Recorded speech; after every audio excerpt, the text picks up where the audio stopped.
Olá, seja muito bem-vindos ao canal Mente Espanto. Prepare-se, porque hoje vamos explorar uma das questões mais profundas da existência humana. Mas antes de mergulharmos no futuro, vamos a uma curiosidade do passado que talvez você não conheça. Em 1977, um radiotelescópio em Ohio, nos Estados Unidos, captou um sinal de rádio extremamente forte e anômalo, vindo da direção da constelação de Sagitário. O sinal durou exatos 72 segundos e era tão diferente de tudo que já havia sido registrado que o astrônomo Jerry Ehman, ao revisar os dados, circulou a sequência alfanumérica correspondente e escreveu "Uau" na margem do papel. Até hoje, mais de 40 anos depois, o sinal "Uau" nunca foi explicado de forma conclusiva e jamais se repetiu, permanecendo como um dos maiores mistérios da radioastronomia e um sussurro tentador de que talvez, apenas talvez, alguém já tenha tentado falar conosco. Neste roteiro, vamos construir juntos uma narrativa hipotética, mas firmemente baseada em protocolos científicos reais e estudos sociológicos, para responder à grande pergunta: o que vai acontecer quando descobrirmos vida inteligente fora da Terra? Nós não vamos apenas especular.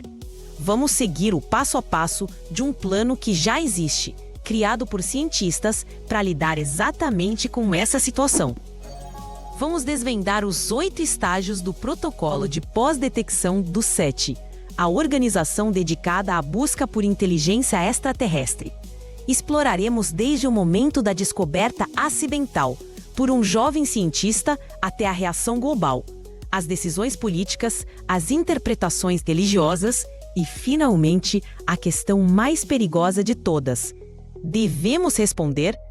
Prepare-se para uma jornada que mistura ciência, psicologia e o futuro da humanidade. Queremos muito saber o que você pensa sobre tudo isso. Você acredita que estamos sozinhos no universo? Se encontrássemos um sinal, qual seria a sua primeira reação? Medo ou esperança? Deixe a sua opinião aqui nos comentários.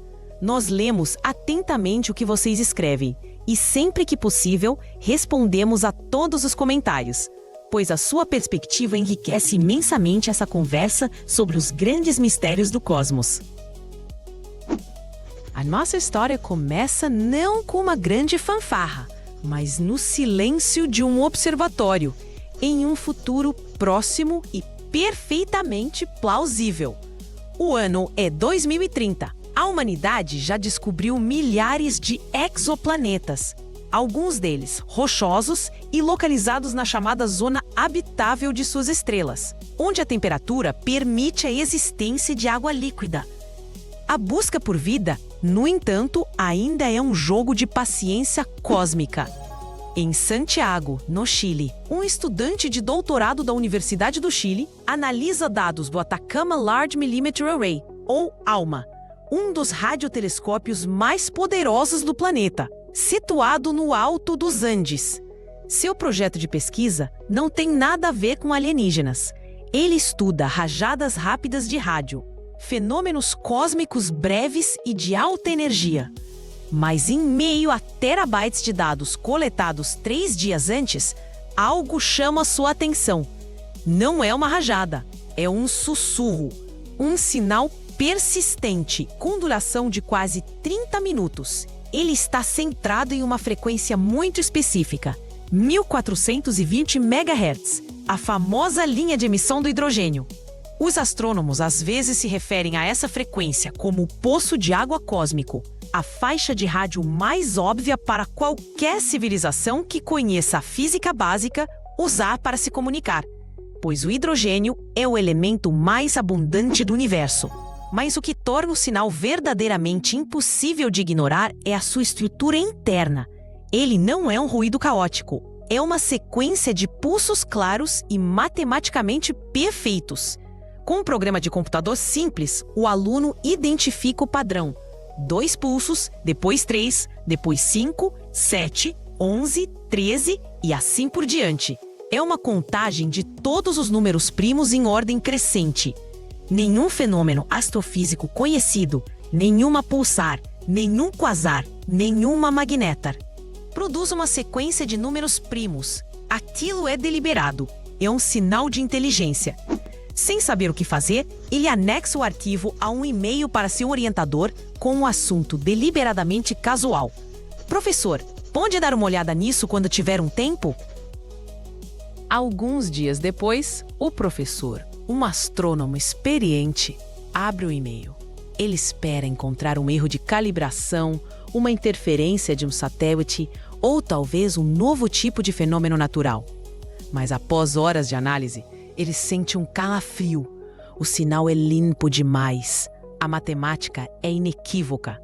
Ele consulta colegas do departamento e a perplexidade se espalha. Eles estão diante de duas possibilidades, ambas monumentais. Ou descobriram uma categoria de objeto astronômico completamente nova que desafia a física conhecida, ou estão olhando para a prova de que não estamos sozinhos. É aqui que a ciência deixa de ser rotina e se torna história. O grupo recorre ao que qualquer pessoa faria: pesquisa no Google. E eles encontram o protocolo de pós-detecção do SET, um guia claro de como proceder. O primeiro passo, descartar todas as explicações naturais e humanas, já foi exaustivamente tentado. Eles precisam avançar para o segundo passo. O segundo passo do protocolo é crucial: verificação independente e confidencial. O professor chileno, seguindo o guia, contata discretamente outros observatórios ao redor do mundo. Ele não diz achamos alienígenas. Ele envia as coordenadas e a frequência e pergunta: vocês podem apontar para este ponto do céu e nos dizer o que veem? Estamos detectando algo estranho? Em poucos dias, as confirmações chegam. O radiotelescópio esférico de 500 metros de abertura, o FAST, na China, viu o sinal. O Very Large Array, no Novo México, também. O sinal é real. Não é uma falha de equipamento e está vindo de uma fonte fixa no céu, a centenas de anos-luz de distância. A comunidade de radioastronomia começa a ferver em segredo. E-mails criptografados cruzam continentes. A conclusão se torna inescapável. É hora do terceiro passo. O passo 3 envolve informar as autoridades competentes e preparar a documentação.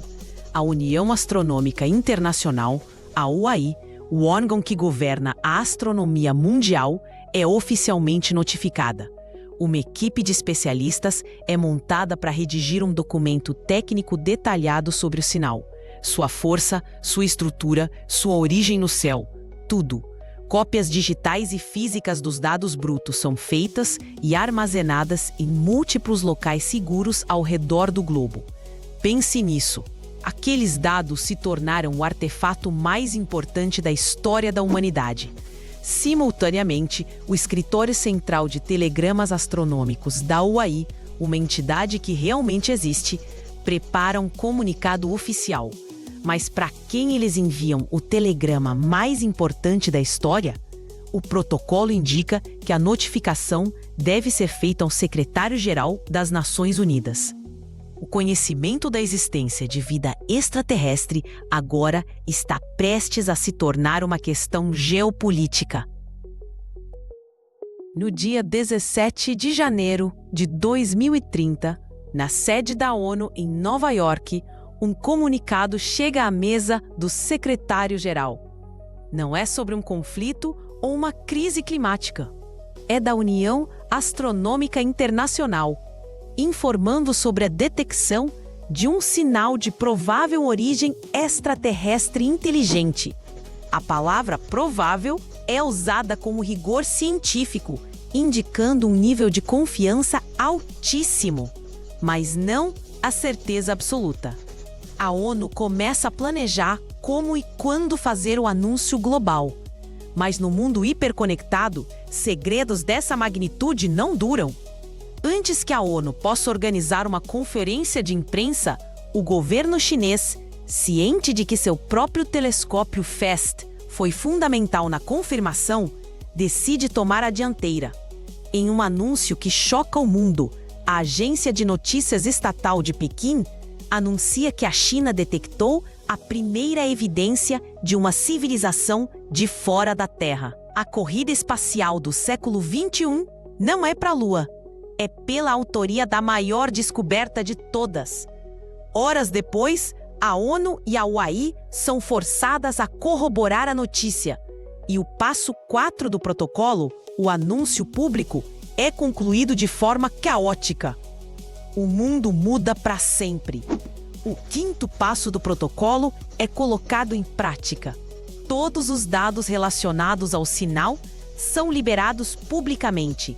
Servidores de universidades e agências espaciais travam com o volume de downloads. Qualquer pessoa com um computador, de um cientista renomado a um curioso em sua casa, pode agora analisar o som do universo que prova que não estamos sós. A reação social é uma onda complexa e multifacetada. Estudos sociológicos, como os conduzidos pela Arizona State University, já previam que o pânico em massa, no estilo Guerra dos Mundos, é improvável. A reação inicial da maioria das pessoas é de admiração, esperança e uma curiosidade avassaladora. As redes sociais explodem. Memes de alienígenas se misturam a discussões filosóficas profundas. Filmes de ficção científica, de contato à chegada, que exploram primeiros contatos de forma inteligente, atingem recordes de visualização em plataformas de streaming. No entanto, a desinformação também se espalha como fogo. Notícias falsas sobre frotas de naves se aproximando ou mensagens decodificadas com ameaças surgem em minutos, preocupando os mais vulneráveis. Em locais próximos a grandes radiotelescópios, como Arecibo em Porto Rico ou Jodrell Bank na Inglaterra, festivais espontâneos começam a se formar, verdadeiros Woodstocks alienígenas, com pessoas celebrando a descoberta. Líderes religiosos de todo o mundo se pronunciam. O Observatório do Vaticano, por exemplo, há anos já declara que a descoberta de vida extraterrestre não contradiria a fé cristã. Seu diretor, o astrônomo jesuíta irmão Guy Consolmagno, já afirmou em entrevistas que qualquer entidade, não importa quantos tentáculos tenha, tem uma alma. Outras religiões buscam em seus textos interpretações para esse novo contexto cósmico, a maioria com mensagens de calma e reafirmação da importância da vida onde quer que ela exista. Os governos, por sua vez, agem rapidamente para implementar o 6º passo do protocolo: proteger as frequências de rádio relevantes. As faixas de rádio ao redor da linha do hidrogênio, antes usadas para comunicações terrenas, são declaradas zonas de silêncio de uso exclusivamente científico, para garantir que possamos continuar a ouvir sem interferência. Mas a verdade é que, para a maioria das pessoas, a vida continua. Após a euforia inicial, a descoberta se torna um fato do cotidiano. Você ainda precisa pegar o ônibus para o trabalho, pagar as contas, levar os filhos à escola. A existência de alienígenas a centenas de anos-luz de distância é uma mudança filosófica profunda, mas não altera a realidade imediata. As verdadeiras consequências dependem do conteúdo da mensagem. E isso nos leva ao 7º passo do protocolo: a análise e decodificação do sinal. Uma comissão internacional de especialistas é formada, composta não apenas por astrônomos e matemáticos, mas também por linguistas, antropólogos, psicólogos e artistas. O 7 mantém uma lista atualizada desses especialistas para exatamente esta eventualidade. O trabalho de decodificação pode levar décadas. A primeira mensagem, a sequência de números primos, foi um olá universal. Uma forma de dizer: nós existimos e conhecemos a matemática.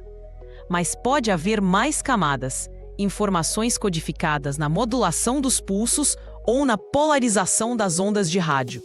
As possibilidades são infinitas. Poderia ser uma enciclopédia galáctica, como na obra de Carl Sagan, com conhecimento sobre sua biologia, cultura e ciência. Poderia ser um mapa, mostrando a localização de seu sistema estelar. Ou, em um cenário mais complexo, poderia ser um conhecimento transformador, como os segredos da energia de fusão ou da computação quântica. A humanidade enviou mensagens semelhantes ao espaço, como o disco de ouro a bordo das sondas Voyager, que contém sons e imagens da Terra. É razoável supor que outra civilização faria o mesmo. Isso nos leva à questão final e mais crítica de todo o processo: o 8º passo do Protocolo dos 7, que na verdade é mais uma proibição do que um passo. Nenhuma resposta a um sinal ou outra evidência de inteligência extraterrestre deve ser enviada até que uma consulta internacional apropriada tenha ocorrido. Quem fala pela Terra? A decisão de responder não pode ser tomada por um único país ou organização. Seria a decisão mais importante que a humanidade já tomou. E aqui, a comunidade científica está profundamente dividida. De um lado, há o grupo do MET, ou Messaging Extraterrestrial Intelligence. Cientistas como Douglas Vakoc, presidente do MET International, argumentam que o silêncio é uma má estratégia e que devemos nos engajar ativamente na conversa cósmica. Eles afirmam que qualquer civilização capaz de nos detectar e viajar até nós já seria tão avançada que, se quisessem nos prejudicar, já o teriam feito. Do outro lado, estão figuras como o falecido Stephen Hawking, que alertou veementemente contra responder. Ele comparou a situação ao encontro entre os nativos americanos e Cristóvão Colombo, um encontro que não terminou bem para os nativos. Chamar a atenção para nós mesmos em uma selva cósmica escura, sem saber quem ou o que está lá fora, poderia ser um risco existencial catastrófico. A mensagem poderia ser uma isca. A civilização que a enviou pode não ser benevolente. Poderíamos estar convidando predadores para o nosso lar. Essa discussão, que antes era teórica, agora dominaria os debates na ONU e em todos os parlamentos do mundo. Seria uma conversa global sobre risco, esperança e nosso lugar no universo. E é nesse ponto que nossa história hipotética dá uma última e arrepiante reviravolta. Quase um ano se passou desde a primeira detecção. 29 de dezembro de 2030. A humanidade está se preparando para as festas de fim de ano, que agora incluem uma nova celebração global, o Dia do Contato. Alienígenas de brinquedo com gorros de Papai Noel enfeitam as lojas. A descoberta se tornou parte da cultura. E então, nos radiotelescópios ao redor do mundo, um novo sinal chega. Da mesma direção no céu, na mesma frequência. Mas desta vez, a mensagem é mais curta. A contagem dos números primes começa no 3, não no 2. E o sinal chega precisamente 365 dias, 5 horas, 48 minutos e 46 segundos depois do primeiro. O tempo exato que a Terra leva para dar uma volta completa ao redor do Sol. A implicação é clara e aterrorizante. Eles não apenas sabiam que o universo estava cheio de planetas, eles sabiam do nosso. Eles mediram o nosso ano. A primeira mensagem foi um grito para o cosmos. A segunda foi uma carta, endereçada especificamente a nós. Eles não estão apenas lá fora, eles estão nos observando. E agora, eles sabem que nós sabemos. A pergunta deixa de ser: devemos responder? A pergunta se torna: o que eles farão a seguir?